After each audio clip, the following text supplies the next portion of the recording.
everyone, welcome back to another session of Building Estimate. So today from now onwards we are going to start a new lecture series, that is Introduction to Building Estimate. So without wasting much time, let us see the contents of today's session. So here are the contents of today's session. We are going to learn what is estimate, then data required to prepare the estimate, types of estimate, methods of preparing the approximate estimate, and at last reasons for exceeding the actual cost exceeding the estimated cost. So today we are going to learn 5 topics. So starting with our first and foremost question, that what is estimate? Let us see. An estimate for any construction project can be defined as the process of calculating the quantities and the cost of various items required in connection with the work. Yes, I am repeating it again, that it is a process of calculating the quantities and cost which are required to complete the construction work. It is generally the probable cost of the construction. Probable cost. Students, generally in real time we mix up the approximate and estimate. But approximate is a guessing, while estimate is a kind of calculative thing which are based on certain data. So I hope we are clear about what is estimate. Now let us see that what are the data required to prepare the estimate. Let us see. So there are mainly 3 data required to prepare the estimate. The first is drawings, the second is specification, and the third is rates. So 3 major components are required to prepare the estimate: drawing, specification and rates. Let us see them into detail one by one. So the first is drawings. So if the drawings are not clear and the dimensions are not very accurate, the preparation of the estimate, the process will become very difficult. So it is one of the essential part to prepare the estimate, because the measurement, the dimensions you are going to take from the drawing itself. The second is specification. It gives the nature, class and the quality of work as well as the material in general items. Specifications also describes various item of works, their method of preparation, workmanship and their execution details. So specifications are very important to estimate that of which quality of material, which manufacturer company should be used, how to prepare that item of work. So these are very essential part of the preparing the estimate. And the last is rates. So to prepare the estimate, you require the rates of material, rates of labor, their daily wages, rates of tools and equipments to be used in construction, the transportation charges and the other costs incurred in the construction. So by having the rates, you can come to the final cost of the project. So I hope we are clear about the data required to prepare the estimate. Moving forward, now let us see the types of estimates. So there are 7 types of estimate which we are going to learn in this session. The first is approximate estimate, which is also known as preliminary estimate. Then we are going to see detailed estimate. Then the next is quantity estimate, revised estimate, supplementary estimate, supplementary and revised estimate, and the last is annual repair or annual maintenance estimate. So there are the 7 types of estimate. So let us begin with the first estimate, that is approximate estimate, or you can say preliminary estimate. So it is used to find out the approximate cost of the project in short time, and thus it enables the concerned authority to consider the financial aspect of the project and towards the sanctioning of the project. In government projects, generally you have to sanction the project from your concerning department or the authorities. So by having the approximate estimate, you can prepare it very shortly, and you get the general idea of the financial aspect of the project as well as the total cost of the project. This approximate estimate can be prepared by practical knowledge and the cost of the similar works. Yes, you can have the approximate estimate by your practical experience and as well as the cost of the similar works in the surroundings. So that is how you can prepare the approximate cost. Now students, to prepare the approximate cost, there are various methods such as service unit method, floor area method, plinth area method, carpet area method, cubical content method, typical bay method, and the last is approximate quantities method. So these are the methods which are being used to calculate the to prepare this approximate estimate, which we are going to see into detail in the later part of the session. So now let us move forward. For an example, if you want to prepare an approximate estimate for the road or the highway, it is generally based on per kilometer basis. So if you know the per kilometer cost of a road or a highway, you can multiply that cost with the total number of kilometers. That too depending upon the nature of the road and thickness of the metalling. So here I have given the example of 10 kilometer road and the cost of per kilometer road is 6 lakhs. So total cost will be 60 lakhs. So that is how you can prepare the approximate cost. So for irrigation canals, it is depending on the capacity of the channel and by having the length of the channel and the per kilometer length, rate of the per kilometer length, you multiply the length into rate of per kilometer. So we'll get the approximate cost. Now let us look at some of the purposes to prepare the approximate estimate.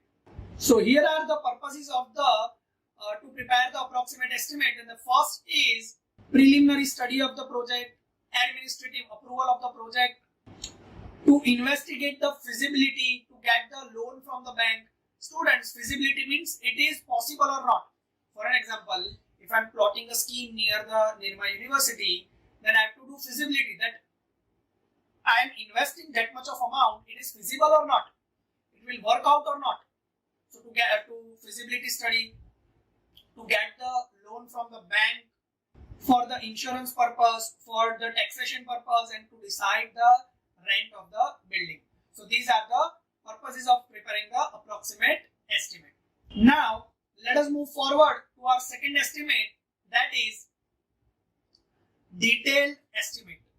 So detailed estimate is an accurate estimate working out the total quantities and the rate for the particular item of work. And to determine the quantities, the length, width, height are accurately measured from the drawing and calculated in a particular format. Now this detailed estimate is being prepared in two parts. First, the measurement. The measurement are being taken by the drawing consisting of plan, elevation and sections. So from plan, elevation and sections, you find out the length, breadth and height, and the measurements are being written in measurement sheet. Now what is measurement sheet? Let us see. So here is the format of measurement sheet. The serial number or item number, then item description, then numbers, L, B, H, and the final quantity. So this is the format for the measurement sheet. While we are calculating the numericals in the future lecture series of building estimate, we'll see into the detail. Now the second portion, let us see. So the second is abstract sheet. So the total cost is being worked out in a tabular format by multiplying the quantities calculated and the rates of that particular item of work, which is known as abstract sheet. Yes, the abstract sheet is a tabular format where you multiply your calculated quantities with the rate of an item, that is per unit. The rates of different item of works are taken from the SOR or they are analyzed with the current market rates. A percentage of generally 3% are considered as contingency charges and 2% of the total cost are considered as work charge establishment and is being added into the total cost of the work. Now what is this contingencies and what is this work charge establishment? That we are going to learn in the next session of the introduction to building estimate. Now if in this abstract sheet the rate column of rate is left out blank, so that will become bill of quantities which the contractor has to fill while filling up the tender. So now let us see the format of the abstract sheet. So this is the format of abstract sheet, that is serial number, item description, quantity, rate per unit and the final amount. So that is how you can prepare the estimate, detailed estimate for the construction, any construction project. Now let us see the purpose of preparing the detailed estimate. The first purpose is to obtain the technical sanction of the project, to know the total cost of the project, to know the different item of works which are required in connection with the work, to prepare the tender document for the award of the job, to check the tender submitted by the contractor, to fill the tender to get the work, and the last is to check the bills of the contractor for the payment of the work. So these are the purposes of the detailed estimate. Now let us see the next estimate, which is quantity estimate. So this, as the name suggests, is the detailed estimate which describes all the quantities which are required to complete the work. So it is consists of list of quantities of all the item of works which we are going to execute in the project. Now as you already know, the quantities are being worked out from the each individual item of for the individual item of work from the drawings, and to find the cost, then the quantity is being multiplied with the current market rate or from the SOR rate. So the purpose of this bill of quantities is to know the quantities of all the item of works, and when they are get priced, we know the total estimated cost of the work. So that is your quantity estimate. Moving forward, it is the detailed estimate for the revised quantity and rates of the original estimate. The revised estimate is then again sent for the fresh technical sanction. Now let us see that in which condition we need to revise the estimate. You know the word very well, that revise. In some cases, when the quantity or the rate is being changed in the detailed estimate, you need to revise it. So that estimate is called as revised estimate. But in which condition we need to revise? Let us see. When the original sanction estimate is exceeded or likely to be exceeded by 5%, or for the works greater than 5 lakhs, when it is likely to be exceeded by the 10%, you need to prepare a revised estimate. When there are material deviation from the original proposal, even though the cost of the sanction estimate remains the same, but you need to prepare the revised estimate. Students, this material deviation, let me tell you, for an example, if you are constructing your home, now initially you have finalized that there will be vitrified tiles in the drawing room, but laterly you analyze that the marble is more suitable. Now if you compare the cost, there will be minor cost difference between marble and tiles, but there is a material deviation in the work, so you need to prepare the revised estimate. I have just given a small example. And the last is when it is being known that sanction estimate is far more than the actual requirement. In such cases, you need to revise the estimate, that the actual cost of the work is 2.5 lakhs, but the sanction estimate is of 5 lakhs. So in such cases, you need to prepare the revised estimate. So this revised estimate should be accompanied by a comparative statement showing the revisions or the variations each item of work. That may be of quantity or that may be of rate. You need to prepare it side by side. That initial was this and the revised is this. So, is there a saving or is there an exceeding in the estimate? So, you need to prepare a comparative statement for that. So, I hope we are clear about the revised estimate. Moving forward, the next is supplementary estimate. When the work is in progress and additional work may appears due to the material deviation of the structural nature from the originally approved design, and that is changed due to the further development of the project. So in such cases you need to prepare the supplementary estimate. Students, here the revised estimate was also for material deviation, but here material deviation of structural nature, and that is being added into the estimate. In the revised estimate, you are revising the quantities and the rates which are already there in the estimate. But in the supplementary estimate, another work is being added. For an example, in a bungalow, if you are constructing, for an example, assume that you are constructing your own bungalow. Now, at the finishing stage of the project, you decided that you need a security cabin. So now, that is an additional work.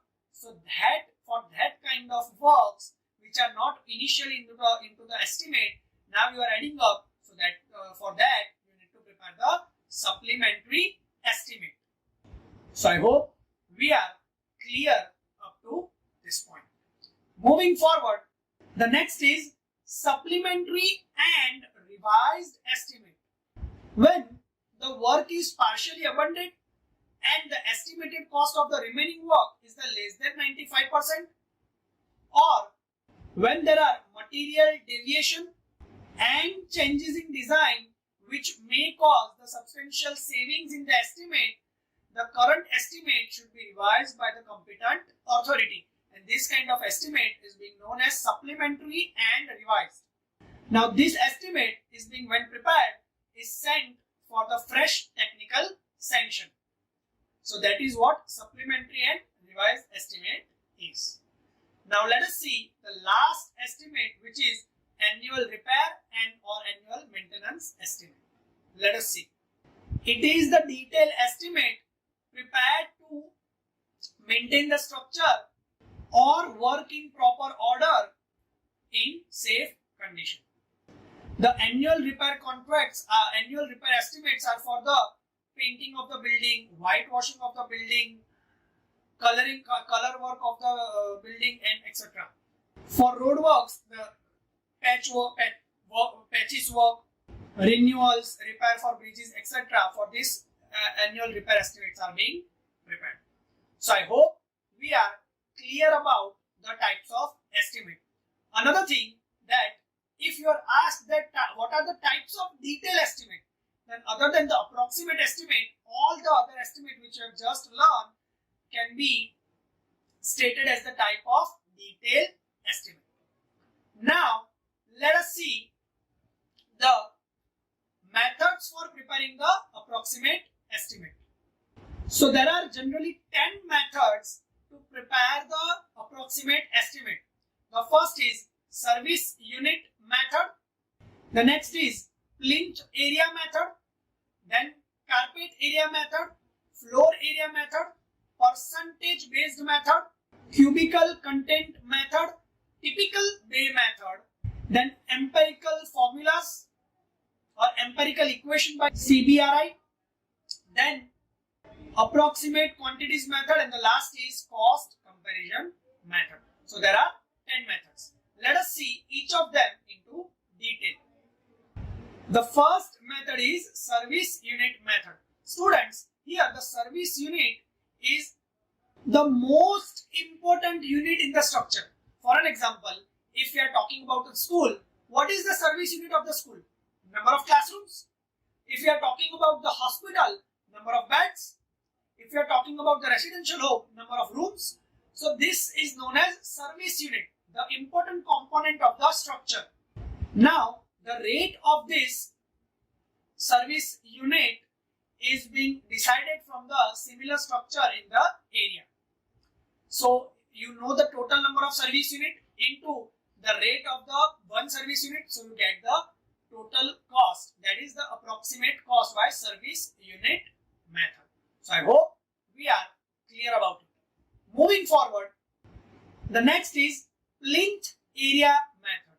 The plinth area equals to area of the building at plinth or floor level measured out to out from the walls. That is your plinth area.